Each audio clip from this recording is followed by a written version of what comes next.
तेरे प्रसाद नायकों पाखक जा सीधासख मालकानगिरी एवं आम सहित जोड़ी होती प्रसाद प्रसाद वर्तमान मालकानगिरी जिलार स्थिति कौन लगुच केमी रही पाणीपाग बर्तमान देखो राधेश्याम मोर पछपटे देखते पूरा सफा रही आकाशर पूरा मेघाच्छन्न जहाँ रही परिष्कार भाव देखा जाऊँगी तेणु एठू अनुमान कर बात्या प्रभाव से किसी मालकान जिले में पड़नी जेहेतु मालकान जिले में पूर्वर जो भाव अनुमान करा बंडाघाटी स्वाभिमान अंचल चित्रकोंडा यह सब अंचल हिट करे जहाँ आशंका कराला जेहेतु से अंचल घाटी अंचल रही आंध्र सीमांत को लगी किंतु बात्यार गतिपथ बदलवा पर निहाती भाव में मालकान जिला को टी आश्वस्ति मिली जो भाव में विपद माड़ी आसला तार किंतु अनेकांश समस्त को आश्वस्ति करिछि चाषी कूल को बेस उत्साहित करछि जेहेतु जो आशंका आतंकित भाव में रही किंतु तार प्रभाव बात्यार मंथार प्रभाव बर्तमान पड़ न निहाती भाव समस्त आश्वस्ति होती सीमांत जहाँ कि रही अंचल आंध्र को सीमांत को लगी चित्रकोंडा कालीमेला मोटू पड़िया ये सब अंचल हाल्का वर्षा होता किंतु से भली किसी अधिक परिमाण किसी क्षयक्षति होता बर्तमान पर्यंत परिलक्षित होनी किंतु आगु को जहाँ प्रशासन ओके राति तमाम कौन सी बड़ा वर्षार चित्र देखिछंती जेतेबेले कि लैंडफॉल कला वर्तमान नरसापुर रे मध्य एहा परे कौन सी प्रकार वर्षार बड़ चित्र अच्छी कि ना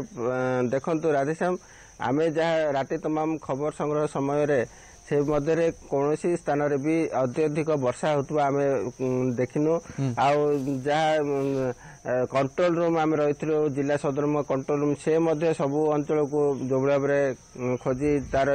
खबर संग्रह करते से जो सीमांत अंचल हाल्का वर्षा होता जहाँकि मोटू कालीमेला चित्रकोंडा ये अंचल हाल्का वर्षा जो लैंडफॉल समय जहाँ देखा मिलता किंतु अत्यधिक परिमाण वर्षा होता से भली किसी अनुमान कराइनी किंतु जो बर्तमान देखो जो पड़ोशी राज्य रही छत्तीसगढ़ अंचल को मुहाइवा जहाँ अनुमान करा जाउची तेरे मालकान जिला को अनेकांश आश्वस्ति करिछि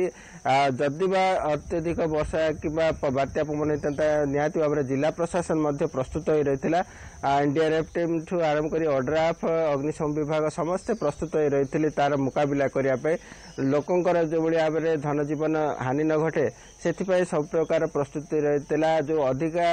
क्षयक्षति हवा आशा करा बंडाघाटी आ स्वाभिमान अंचल चित्रकोंडा अंचल जो घाटी अंचल रही पहाड़िया अंचल ता सहित बड़ जंगल घेरा रही तेणु से अंचल अधिक क्षयक्षति हवा आशंका रही अनेक घर भांगी रुचि नष्ट हवा सहित लोकंर क्षयक्षति हवा आशंका रही तेणु पाखापाखि 4000 अधिक लोक आश्रयस्थल को अणा जाता निरापद स्थान रखी खाଇବା रहिबा व्यवस्था सब प्रकार व्यवस्था कराइतला जिला प्रशासन तरफ गर्भवती महिला को मध्य माँ घर को मध्य अणा जाई सेमान को कौन से असुविधा सम्मुखीन नहंती से पूर्व प्रस्तुति कराइतला जिला प्रशासन कौन सी लोकंकर जभली भाव में क्षयक्षति नुहे जीरो कैजुअलिटी हुए से सब प्रकार ध्यान देते बर्तमान पर्यंत कंट्रोल रूम रे 24 घंटा अलर्ट रही कौन स्थान में जदि अघटन घटे कि बन्या परिस्थिति उपजे निहाती भाव में से तुरंत विदिन मुवमेंट से पहुंचा सब प्रकार प्रस्तुति कराइतला निजे जिलापाल बर्तमान तदारख जारी रखिंट तेणु गोटे प्रकार कह जिला प्रशासन पूरा प्रस्तुत रही आगु को जदि किसी खबर आसे निहाती भाव में से तुरंत पहुंची तार पदक्षेप नापे व्यवस्था ग्रहण करते किंतु प्रसाद जो आशंका थिला जे वर्षा काले हेबो फसल नष्ट हो जिवो से भली कोनोसी आशंका थिला किंतु वर्तमान सेथिरु मध्ये आश्वस्ति मिलिछि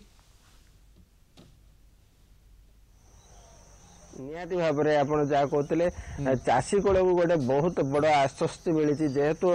देखो जो भाव में वर्षा परिमाण बढ़ अधिक अत्यधिक वर्षा हबार आशंका जो करा जाउथला चाषी कूल हताश होते से वर्ष तमाम से जो निजर इनकम सोर्स रही जहाँकि ऋण करज कर परिवार पोषापी गोटे ही रास्ता से आदिवासी अंचल रही से निज पाखरे से भली किसी पुंजी न थाए तेणु यही समय जो बात्या मंथार प्रभाव रे से पूरा वर्ष तमाम जहाँ जो रोजगार को जहाँ नष्ट करदेवार आशंका रही निहाती भाव में कोठी ना कोठी से बड़ खुशी मनरे दे जहाद्वारा कि से परिवार बंची जाइए निहाती भाव में बहुत अधिकांश चाषी कूल जहाँ आश्वस्ति देती कहले अत्युक्ति हेनी अनेक चाषी पूर्वर तरबरिया से माने काटी देथिले धान गुड़ी को अमल समय हो नथिले काटी देथिले किछि चाषी घर को तरबरिया नहीं जाइथिले एभली परिस्थिति रे से माने आतंकित हो रही जिला प्रशासन तरफ से सचेतन कराइथिला से आतंकित न पई सूचाइथिला किंतु जेहेतु मनरे अनेक भय रही है से माने तरबरिया किछि चाषी नहीं होते जहाँ अनेक चाषी धान पड़ी रही आतंकित रही अन्य चाषी माने